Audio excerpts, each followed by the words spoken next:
This is a Rose, and this is Mary. She has a spicy personality and is very down to earth. Yeah, don't worry, I know that was a lame joke, and our real project is not about some random girl named Mary, although I'm sure she's very nice. Actually about Rosmarinus officinalis, the woody fragrant herb commonly known as rosemary. Rosemary has evergreen, needle-like leaves and purple, blue, pink, or white flowers. Rosemary takes its name from the Latin rosmaris, meaning dew of the sea, a reference to the plant's preference for coastal regions. Rosemary dates back to ancient Egypt, where they would used to take sprigs and they would put them on coffins for remembrance. So basically what you're doing when you eat rosemary is you're eating things that people use for funerals. It's kind of like eating the flowers you would leave on someone's coffin. It originates in the Mediterranean area, where it was commonly used for food, obviously, and it's still worn today on the equivalent of Memorial Day in Australia called Anzac Day. So still, once again, something to do with dead people. So yeah, have fun. Rosemary has also been used historically to improve memory. In ancient Greece, scholars would wear wreaths of it during exams. It was said to dispel evil, sickness, and negativity during the Middle Ages, and was burned in homes for protection against the Black Plague. Nowadays, though, of course, rosemary's main use is in the kitchen, to preserve and flavor food. Rosemary is used commonly on meats such as pork, chicken, beef, and other things like that, so still more dead living things. It is also used on biscuits, soups, sauces, and any other type of condiment. So yeah, that's its common uses.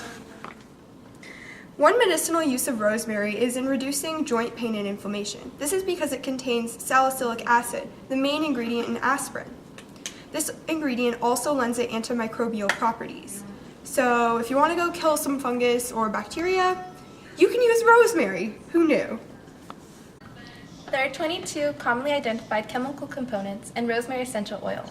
The main chemical constituents of rosemary are 1,8-cineol, which is 26.54%, and alpha-pinene, which is 20.14%.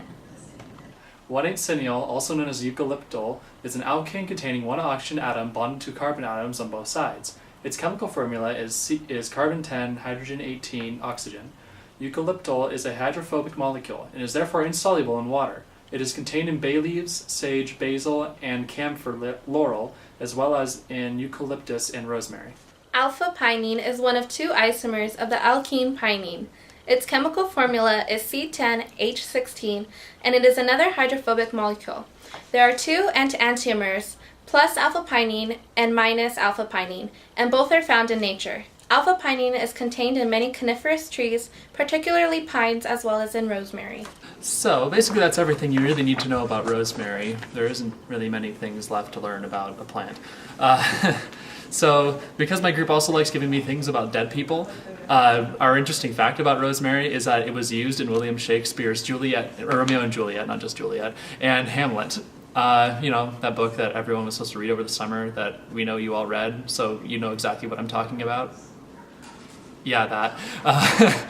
So basically, in Romeo and Juliet, like in Egypt, the rosemary is sprinkled all over the coffin of Juliet at her funeral, and in Hamlet, the rosemary was given to Laertes by Ophelia at the death of Polonius as a remembrance of their father.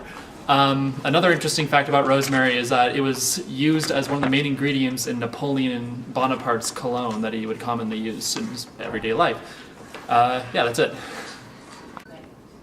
So this is all we have for you today on this wonderful plant called rosemary, and we would like to thank you very much for watching our video.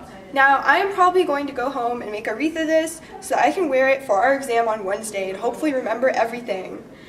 And you guys can go back to your dorms and make some rosemary bread if you want, or just forget everything we told you about. Anyway, hope you enjoyed this. Goodbye.